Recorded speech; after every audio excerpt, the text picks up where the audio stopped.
Hello everyone, this is Sagar Sahab. Welcome you all to my YouTube channel. कैसे हैं सभी लोग? सभी लोग बहुत अच्छे हैं, खुश हैं, मोटिवेटेड हैं, एनर्जेटिक हैं। नहीं है तो हमसे जुड़िए, एनर्जेटिक हो जाओगे। तो ये वीडियो आपके लिए बहुत खास है। कौन से बच्चों के लिए? क्लास 10 के बच्चों के लिए जो इस समय 2020-21 की तैयारी कर रहे हैं, और साथ में कंपार्टमेंट के बच्चे जो 19-20 के कंपार्टमेंट के बच्चे हैं 10th क्लास के, उन सभी के लिए ये वीडियो बहुत खास है, क्योंकि इसमें 10 इंपॉर्टेंट क्वेश्चंस हैं। बहुत ज़्यादा इंपॉर्टेंट है, आपको मिल सकते हैं पेपर में, तो ज़रूर देख के जाइएगा। राइट, तो सभी को दिखाइए, सभी को बताइए इन क्वेश्चंस के बारे में।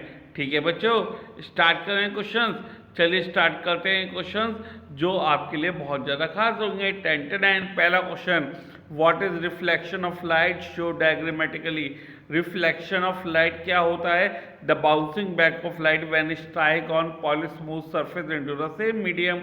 तो जब भी लाइट एक आपके स्ट्राइक करेगी किस पे?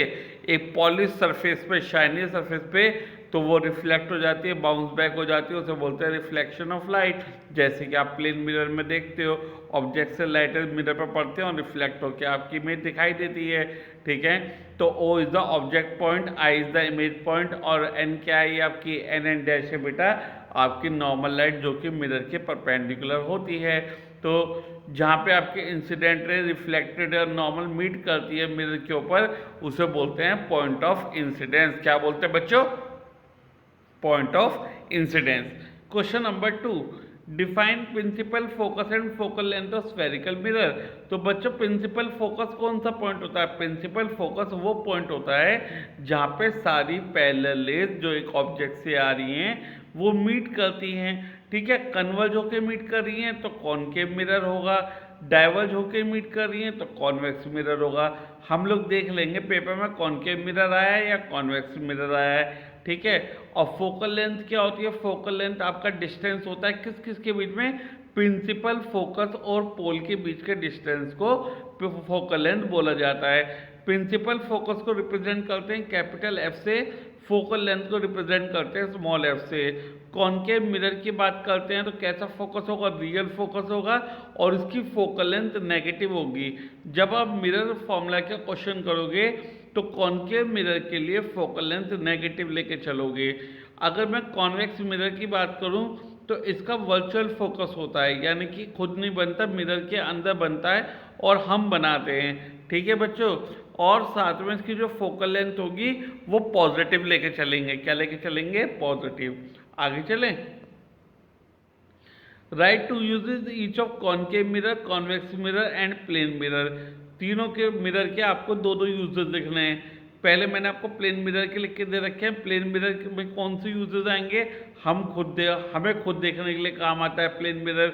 और आपको पता है पहले क्या होता था? कैमरेज तो होते नहीं थे, तो बिजी रोड्स पे ट्रैफिक को एक्सीडेंट से रोकने के लिए जो अपोजिट साइड से या शार्प टर्न से, ब्लाइंड टर्न से जो आपका ट्रैफिक आ रहा है, अगर आपको उसके एक्सीडेंट्स रोकने हैं तो वहाँ पे भी आपका प्लेन मिरर का इस्तेमाल होता था।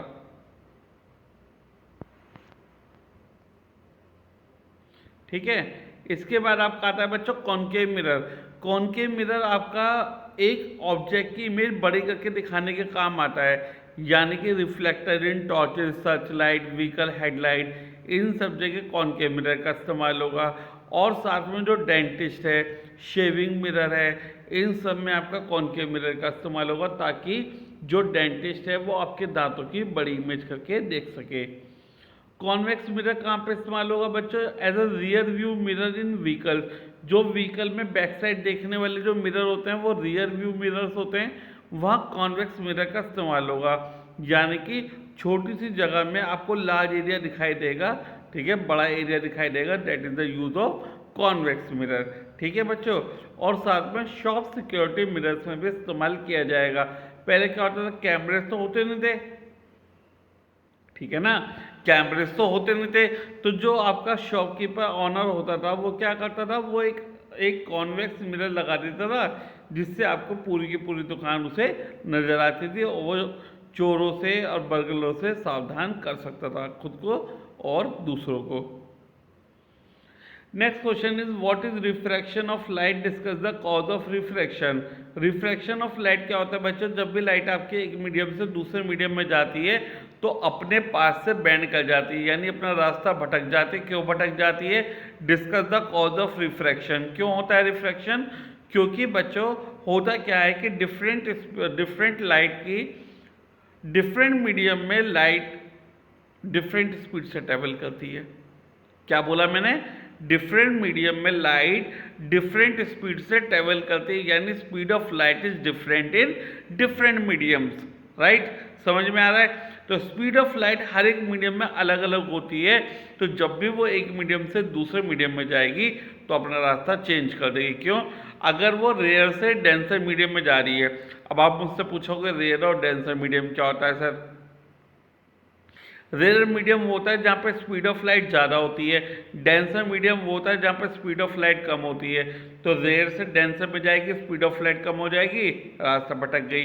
जब डेंसर से रेयर में जाएगी तो स्पीड ऑफ लाइट बढ़ जाएगी, फिर रास्ता चेंज हो जाएगा।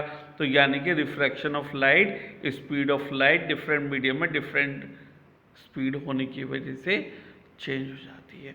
इस वजह से बेंडिंग हो जाती है लाइट की, इस वजह से रिफ्रैक्शन हो जाता है। समझ में आ गया? चलिए अच्छी बात है। Question number 5, state Snell's law of refraction of light, show diagrammatically. अब रिफ्रैक्शन ऑफ लाइट का स्नेल्स लॉ लिखना है। स्नेल्स लॉ कौन सा होता है? जो कि आपका लॉज ऑफ रिफ्रैक्शन में सेकंड लॉ होता है। वो कौन सा लॉ है? The ratio of sine of angle of incidence to the angle of refraction is always constant and that is called refractive index of the medium, जिसे हम denote करते हैं बच्चों स्मॉल एन से। तो रिफ्रैक्टिव इंडेक्स का formula क्या हो गया आपका? Sine i upon sine r is equal to constant n, that is called refractive index. तो रिफ्रैक्टिव इंडेक्स आपको क्या बताता है? That is the light bending capacity of the medium.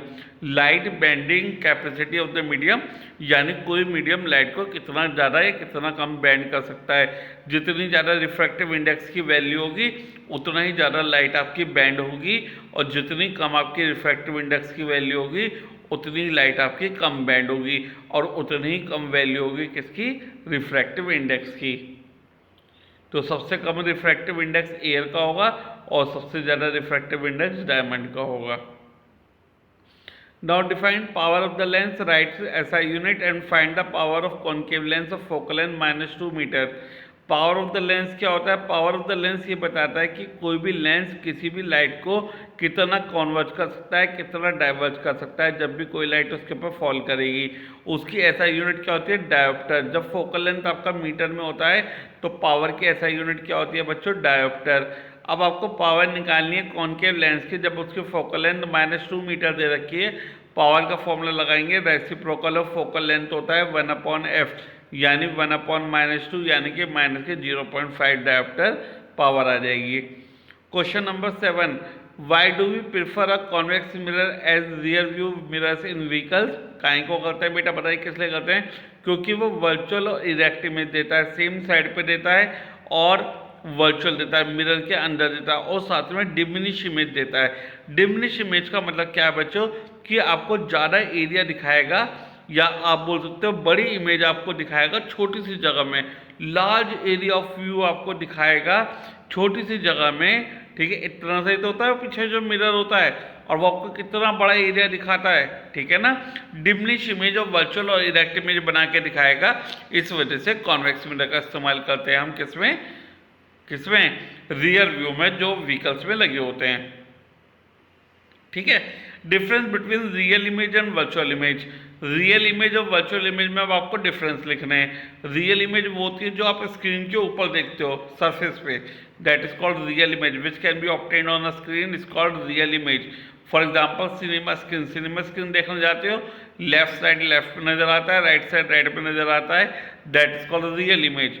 अब वर्चुअल इमेज कहाँ देखते हो आप? जो आप प्लेन मिरर में देखते हो सुबह को अपनी इमेज, वो आपकी वर्चुअल इमेज होती है, which can not be obtained on a screen and which can be seen by viewing into the mirror. जब हम मिरर के अंदर देखते हैं तब हमें दिखाई देती है, and that image is called virtual image. Now compare the mirror and lens formula. तो बहुत बच्चे गलती करते हैं न्यूमेरिकल्स में लगाने में, इसलिए मैंने इसके ऊपर आपको क्वेश्चन बना के दिया है कि बच्चे फॉर्मूला लगाते वक्त गलती ना करें कि मिरर फॉर्मूला लगाना है या लेंस फॉर्मूला लगाना है। इसलिए मैंने आपको एक ही जगह लिख के दे दिए हैं ताकि आप यहीं से याद कर लें। ना बच्चे लेफ्ट साइड में मिरर फॉर्मूला और राइट साइड में आपका lens formula. Mirror formula 1/f = 1/v + 1/u और lens formula 1/f = 1/v - 1/u। ठीक है, अच्छे से यहीं से याद कर लेना। तो f आपका फोकल लेंथ, v आपका इमेज डिस्टेंस और u आपका ऑब्जेक्ट डिस्टेंस। और तीनों के तीनों बच्चों आपके किस में होंगे? तीनों के तीनों आपके सेंटीमीटर में होंगे। तीनों के तीनों आपके सेंटीमीटर में मेजरमेंट होती है इनकी। ठीक है, गलती के चांसेस बिल्कुल भी नहीं है।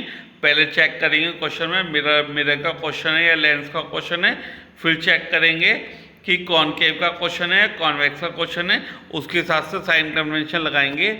और अगर आपको पता चल जाएगा मिरर है, लेंस है, साइन कन्वेंशंस क्या है, तो आपके कभी भी आंसर गलत नहीं आएगा, बिल्कुल सही आंसर आएगा आपका।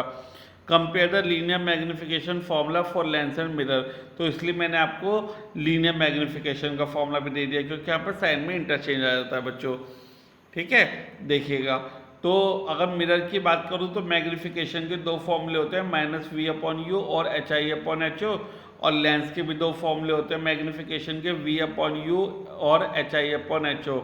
दोनों को कंपेयर करेंगे और आपकी क्या 3 वैल्यू गिवन होंगी, 4th वैल्यू आपके निकल जाती है। ज़्यादातर ये जो फॉर्मूले हैं वो आपके hi निकालने के काम आते हैं, साइज ऑफ इमेज निकालने के काम आते हैं। ठीक है, hi होता है आपका हाइट या size of the image, ho होता है आपका साइज या height of the object. ho क्या होता है आपका? ho की वैल्यू हमेशा पॉजिटिव लेते हैं क्योंकि वो प्रिंसिपल एक्सिस से ऊपर होती है, और hi की वैल्यू नेगेटिव होती है, इन्वर्टेड इमेज कहा जाता है उसे। और अगर hi की वैल्यू पॉजिटिव है तो इरेक्ट इमेज कहा जाएगा उसे। समझ में आ रही सही बच्चों को बात? तो ये 10 इंपॉर्टेंट क्वेश्चंस आपके बहुत इंपॉर्टेंट हैं। किन बच्चों के लिए? 10th क्लास के ऑनगोइंग बच्चों के लिए, 20-21 वालों के लिए, यानी सेशन 2021 वालों के लिए, और साथ में जो बच्चे कंपार्टमेंट का एग्जाम देंगे 19 और 20 वाले। तो बेटा सभी लोग क्वेश्चन जरूर करके आएँ, सभी को शेयर कर दें, चैनल लाइक कर दें, सब्सक्राइब कर दें, और कम से कम इस वीडियो को 5 से 10 बच्चों को जरूर शेयर करें ताकि ये इंपॉर्टेंट क्वेश्चन सभी बच्चों तक पहुंच पाएँ। मैं हर चैप्टर के इंपॉर्टेंट क्वेश्चन डालने वाला हूं सभी बच्चों के लिए, मेरे खास बच्चों के लिए, मेरे पढ़ने वाले बच्चों के लिए, सभी बच्चों के लिए। So good luck, all the best, have जिज्ञासा। जिज्ञासा है तो मुमकिन है।